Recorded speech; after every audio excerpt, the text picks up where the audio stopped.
the cameras flashed, the crowd froze, Yeah. and just like that, Hollywood had a completely new obsession. Yeah, an obsession that basically unraveled one of the most famous, seemingly untouchable friendships of the last decade. Right.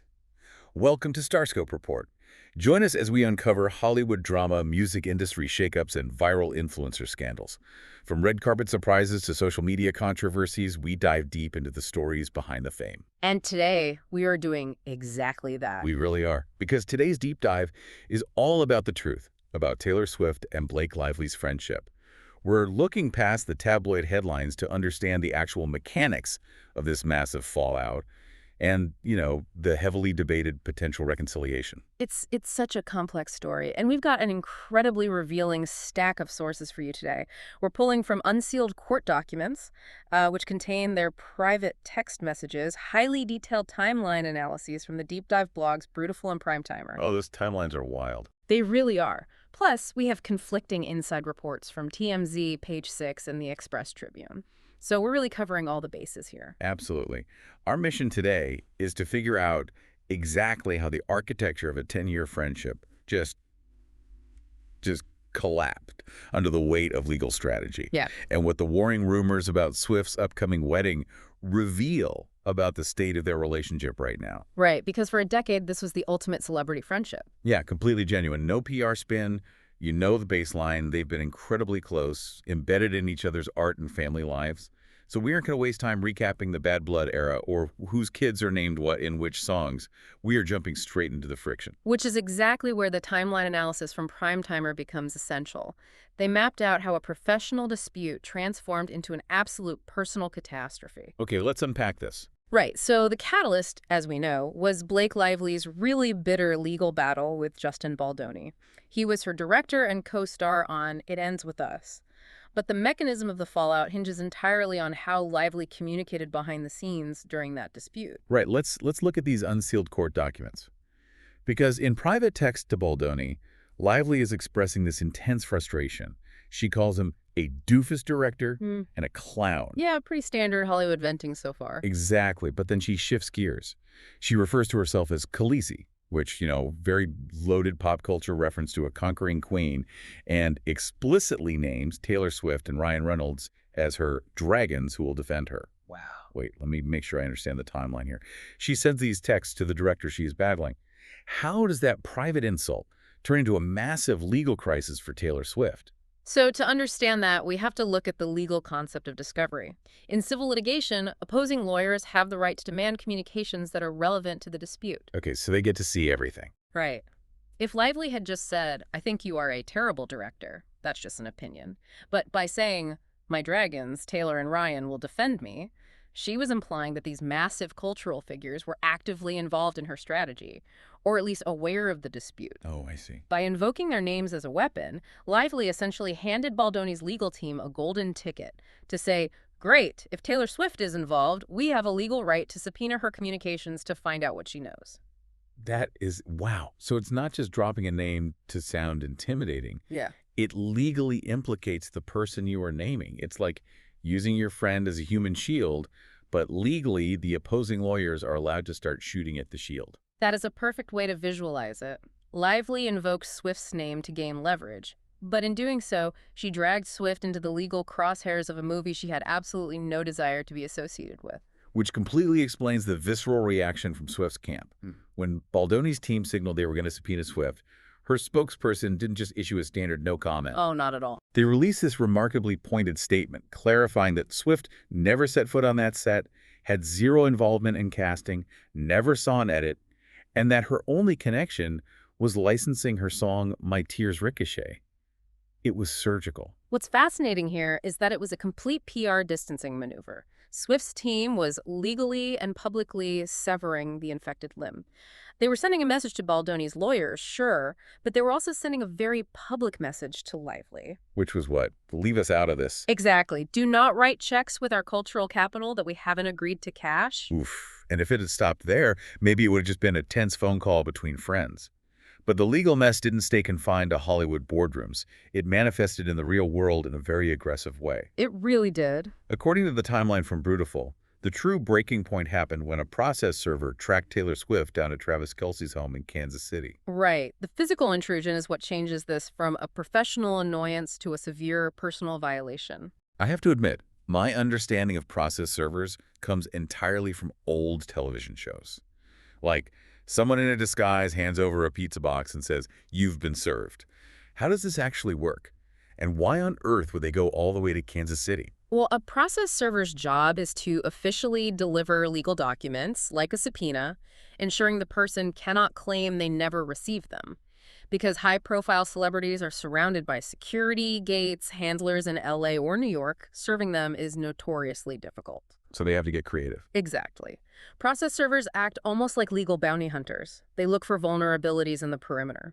Kansas City, specifically a private residence where Swift was trying to have downtime with her partner, likely had a different security apparatus than her official properties. Oh, that makes sense. So the server tried to exploit that, crossed a boundary, and was arrested for trespassing. So instead of a quiet legal procedure, you have police involved, a stranger arrested on your partner's lawn, and your sanctuary completely violated.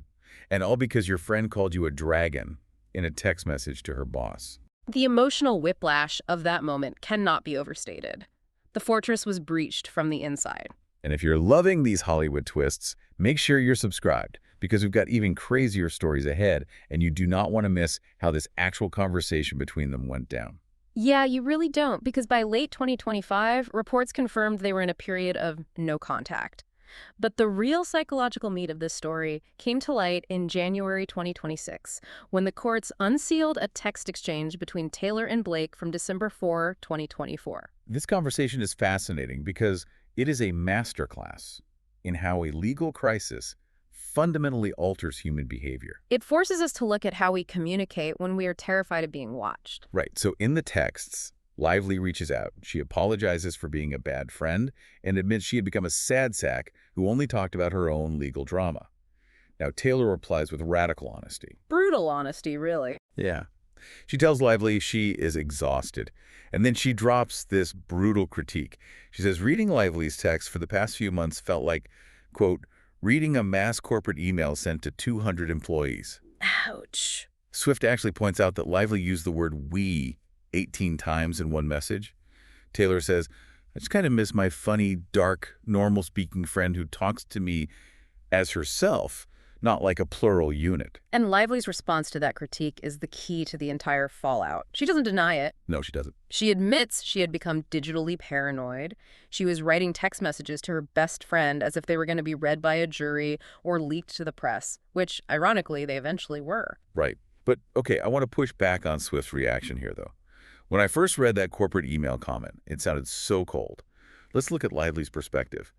If you were in a multi-million-dollar lawsuit and lawyers are actively trying to subpoena the phones of everyone you know, of course you are going to suffer from what I'd call crisis PR brain. Yeah, that makes sense. Every text feels like a potential landmine. Is it really fair for Swift to attack her friend for being legally traumatized and overly cautious? If we connect this to the bigger picture, it is a totally valid point that Lively was traumatized. But we have to look at the collateral damage of that crisis PR brain. When you start sanitizing your texts to your best friend, you are no longer communicating with them. You are managing them. That's a good point. You are treating your friend like an audience member or a legal liability. Swift's critique might sound harsh, but she was diagnosing the exact reason the friendship was dying. You cannot maintain intimacy with a press release. That makes a lot of sense. Yeah. Lively was trying to protect herself legally, but by using that corporate "we," she accidentally pushed Swift away emotionally. She built a wall inside the friendship to keep the lawyers out, but she ended up locking Taylor out too. Precisely. And this emotional distancing happened at the exact same time the trespassing incident pushed Swift away, practically. But wait till you hear what came next. Because we also have to zoom out and look at the ecosystem surrounding Taylor. She isn't making these assessments in a vacuum.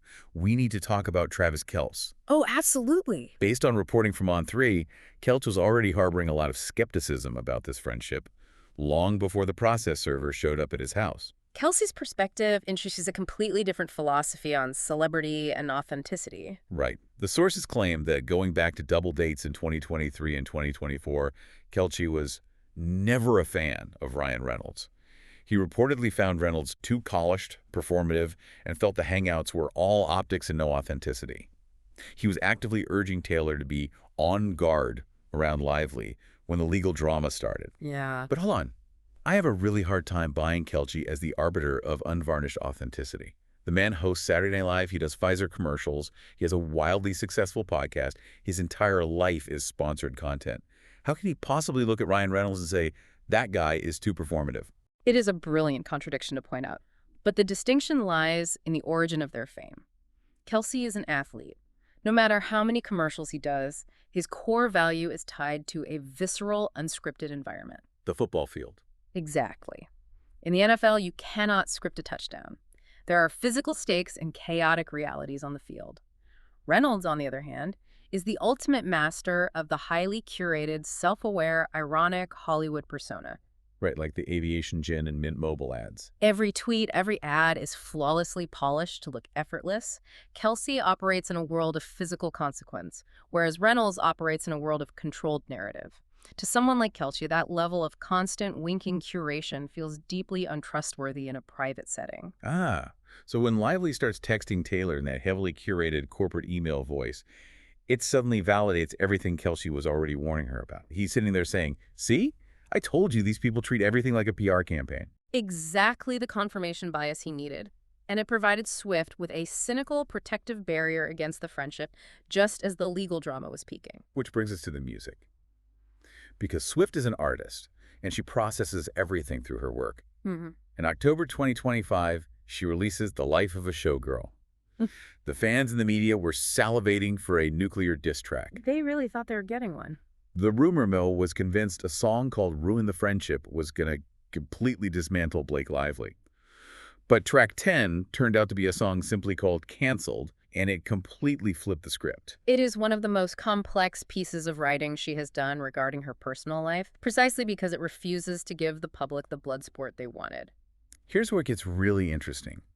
The lyrics are so deliberate. She sings, "Good thing I like my friends canceled. I like them cloaked in Gucci and in scandal." Lively, of course, was the face of Gucci Premier. Right. She drops a reference to a whiskey sour, a direct nod to Lively's Betty Buzz mixer brand. But then she ties it back to her own massive public downfall in 2016, singing, "They stood by me before my exoneration. Everyone's got bodies in the attic." She is weaponizing her own history of being canceled to build a bridge. She is acknowledging the massive mess Lively made, pointing directly to the scandal, but choosing empathy over excommunication. But I'm looking at another lyric in that song, and I don't know if it's purely empathetic. She sings, "If you can't be good, then just be better at it." That feels sharp. It feels like a warning. Is Canceled actually a subtle diss track disguised as a lifeline? Are we seeing Swift tell her friend to essentially stop being so sloppy? It absolutely functions as an intervention. Yeah. Swift is utilizing her classic coping mechanism. She reclaims the narrative through art. While Kelce provided a cynical shield, Swift's instinct was to find a darkly funny, brutally honest way to process the betrayal. Yeah, that makes sense. She isn't letting Lively off the hook for the bodies in her attic. She is acknowledging that the attic is messy. But by putting it in a song, she takes control of the scandal and leaves the door open on her own terms. And if you're wondering where that leaves them today, stay tuned and hit that subscribe button so you don't miss what's coming next. Because the question we are left with is that door still open right now? Let's fast forward, because the timeline at the start of 2026 moves at breakneck speed. On the morning of May 5th, 2026, Blake Lively finally settles the lawsuit with Justin Baldoni. Huge news on its own. Right. And that very evening, in an absolute masterstroke of PR audacity, she walks the red carpet at the Met Gala. The timing of that cannot be overstated. The Met Gala is the pinnacle of the fashion and celebrity calendar. By closing a 17-month legal nightmare over breakfast and stepping onto those iconic stairs for dinner, Lively was utilizing the ultimate visual mechanism to announce to the world, the scandal is over. I am untouched. I am back. It's brilliant strategy, just incredible optics. But the real test of whether she's actually back isn't Anna Wintour's guest list. It's Taylor Swift's. Because on July 3rd, 2026, Swift and Kelce are getting married at Madison Square Garden. A 1,200-person wedding with a security perimeter that will likely rival a presidential inauguration. We are talking Zoe Kravitz, Ed Sheeran, the absolute upper echelon of global fame in one room, And right now, the media is in a complete standoff over whether Blake Lively is on that list. Complete chaos in the tabloids. The Express Tribune and Gulf News are running stories saying Swift made an olive branch phone call and formally invited Lively as a second chance. Meanwhile, TMZ and Page Six are swearing up and down that Lively is explicitly banned, noting her glaring absence from Swift's recent bachelorette gathering in Rhode Island. It is a massive contradiction. And this contradiction gets to the very heart of how public relationships function after trauma. I am leaning towards the idea that she is invited. If we look at the unsealed texts, Lively apologized and they seemingly cleared the air. Swift literally wrote a song defending her. Given the unsealed text showing they cleared the air, doesn't a wedding snub seem completely out of character for Taylor? This raises an important question. It seems contradictory until you separate the legal reality from the emotional reality. Yeah, how so? Well, settling the Baldoni lawsuit was crucial because it removed the legal threat. There are no more subpoenas, no more bounty hunter process servers showing up at Kelce's house. But removing the legal threat does not erase the emotional residue of being treated like a PR liability. Right. The sting of the corporate email text doesn't just vanish because a judge signed a settlement. Exactly. And we have to consider the mechanism of a celebrity wedding. A 1,200-person event at Madison Square Garden is not an intimate gathering. It is the ultimate public-facing statement of access. Wow. Yeah, that's true. For someone operating at Swift's level, the guest list is a heavily scrutinized map of who is currently allowed inside the fortress. Swift might have found a way to forgive Lively through music, but an invitation is an active endorsement of trust. And given Kelce's documented skepticism of the Reynolds-Lively brand, it is highly likely that while the feud is over, the total access they once enjoyed has been permanently revoked. It's the difference between saying, I forgive you, and I trust you in my house. Exactly. So, what does this all mean for you listening to this unfold?